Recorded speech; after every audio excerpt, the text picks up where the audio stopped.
Nós sabemos que o período anterior à independência foi essencialmente um período de afirmação dos movimentos de libertação, os três movimentos importantes que entretanto se consolidaram, nomeadamente o MPLA, o FNLA e a UNITA, não é?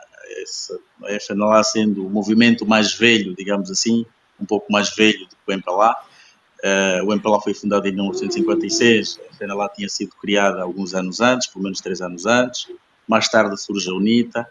E o que nós tivemos no período anterior à independência foi essencialmente, digamos, a luta desses três movimentos contra, essencialmente, o colonialismo português.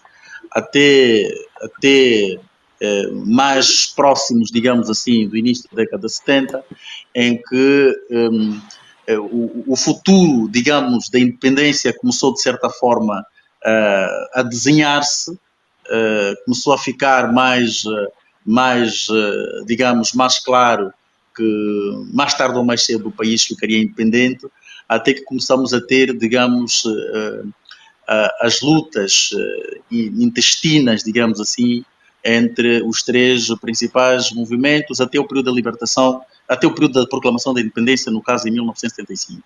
Portanto, eu diria que o período anterior à independência há muito pouco que se possa, digamos, referir além do processo em si de libertação. É verdade que, falando especificamente do MPLA, que é o partido, que o tema central da discussão que nos traz hoje, muito do MPLA que nós tivemos no pós-independência também é resultado naturalmente do MPLA que se começa a formar antes da independência. Nós sabemos do histórico das várias fricções que o MPLA conheceu até chegar à independência, não é? Até 1975, mas a verdade é que, proclamada a independência, tivemos Agostinho Neto a assumir o poder por um período relativamente curto, até a chegada de José Eduardo Santos, em 1979, que governou o país, como nós sabemos, por praticamente 40 anos, e finalmente agora estamos a viver a era de João Lourenço. Portanto, eu diria como macro fases históricas, eu dividiria assim estas primeiras notas introdutórias, para depois naturalmente entrarmos em questões mais do detalhe sobre aquilo que o tema propõe relativamente às conquistas que o MPLA produziu nos 48 anos de independência.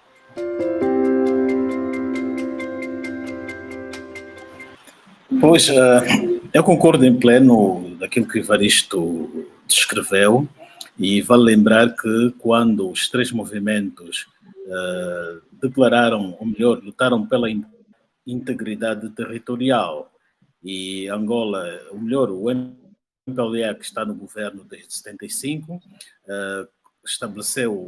conseguiu estabelecer aqui um Estado unitário, e desde 75 até a presente data, esse Estado nunca se dividiu. Na fase inicial, a luta era contra a agressão territorial, e até hoje o país não tem sido agredido de fora para dentro durante esses anos. Isto também é um ganho. Uma outra luta que se teve era para além da unidade nacional, era no campo das políticas sociais. Quando Angola, ou melhor, quando o MPLA assumiu o poder, Angola tinha cerca de 20 a 25% da sua população ainda analfabeta, ou melhor, alfabetizada, apenas isso. E hoje, passados estes anos, os números vão subindo. Há taxas anunciadas pelo Banco Mundial em 2021 a indicar que 75% da população já está alfabetizada. Há novos indicar que na presente data temos aqui 80% da população já alfabetizada. Isso quer dizer que nos últimos 46 anos, em termos de alfabetização, Angola terá subido de 25% a 80%. Isto é um número e é um ganho em termos de conquista do país, e faz isso um paralelo com aquilo que já aconteceu na história no Brasil durante o reinado de Dom Pedro II, que encontra também um país quase ou com uma população toda analfabeta, e quando sai no seu período de cerca de 60 anos, deixa o Brasil praticamente com uma boa parte, metade, aliás, já alfabetizada. Portanto, este é um dos ganhos que nós temos. Esta cena de tirar a população do esse progresso que houve neste campo social. Temos também outros desafios que é uma luta ainda que vai ser pela frente, mas a princípio também esta. Outra grande conquista que tivemos é conseguimos ter um exército único. Inicialmente era um exército na qual fazia apenas parte as FAPLAs, mas depois em 91, 92, Angola criou um único exército, congregando elementos de todas as partes, e até aqui o exército angolano é uma das instituições mais republicanas que temos no país, se formos a comparar com a polícia, com os serviços de inteligência e as outras forças de intervenção. Nosso ponto de vista, as Forças Armadas são as mais isentas e as que menos ideologia propagam na sua forma de agir.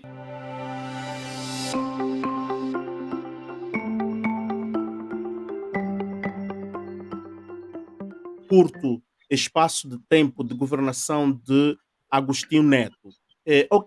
Fazendo sempre um refresh do percurso cronológico do MPLA no poder, volto mais uma vez na fase pré-independência.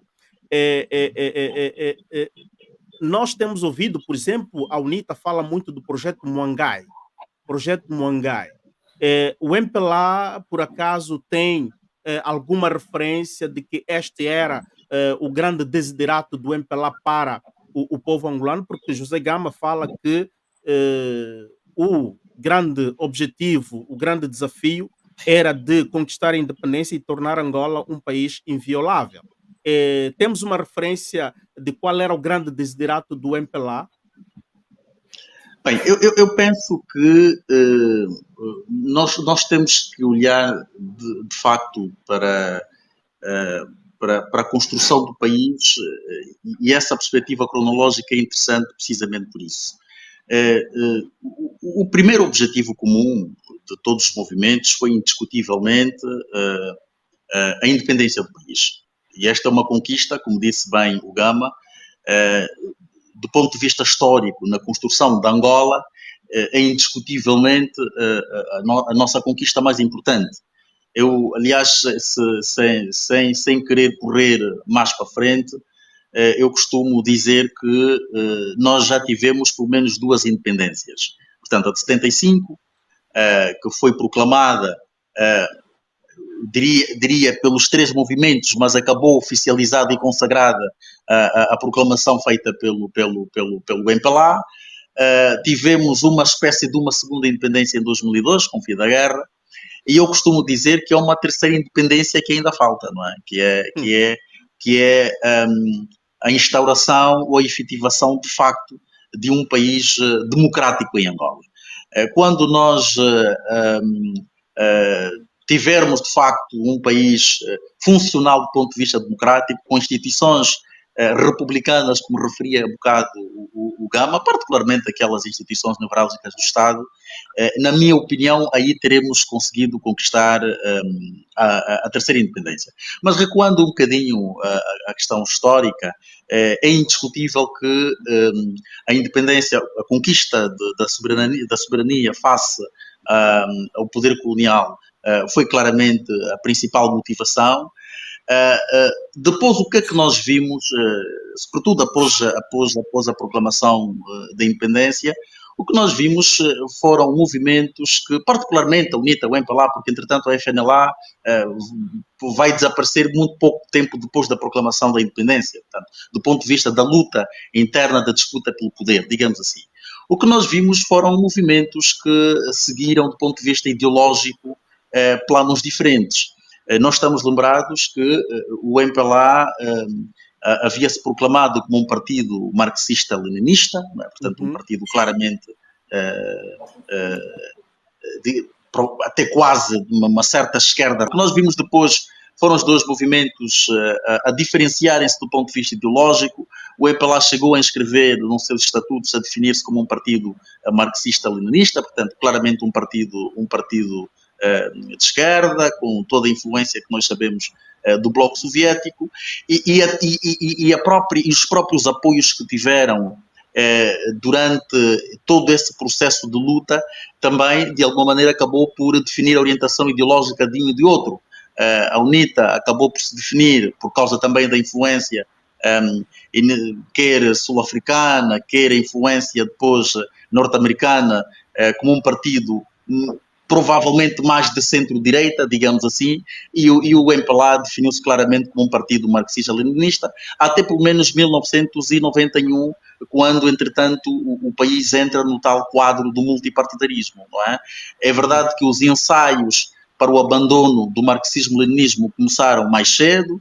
Estamos lembrados que, por exemplo, na década de 80, o MPLA havia começado o tal programa de saneamento económico e financeiro, que no fundo era o primeiro ensaio para o lançamento de uma espécie de uma economia de mercado, não é?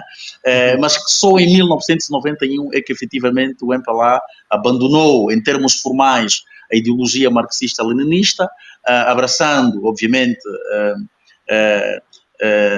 digamos, posicionando-se mais como um partido de centro-esquerda e com tendência, digamos, para um certo liberalismo que vem sendo agora questionado. Não é? Quem diga que há quem fale do tal capitalismo selvagem, há quem fale... Portanto, entramos aqui numa situação hoje em que, de facto, do ponto de vista ideológico, embora em termos estatutários o MPLA se defina como um partido de centro-esquerda, mas do ponto de vista depois da ação governativa, há muitas dúvidas que se levantam e há muitas dificuldades, de facto, de se situar do ponto de vista ideológico, não é? A posição em que o MPLA, pronto, que leva muito tempo.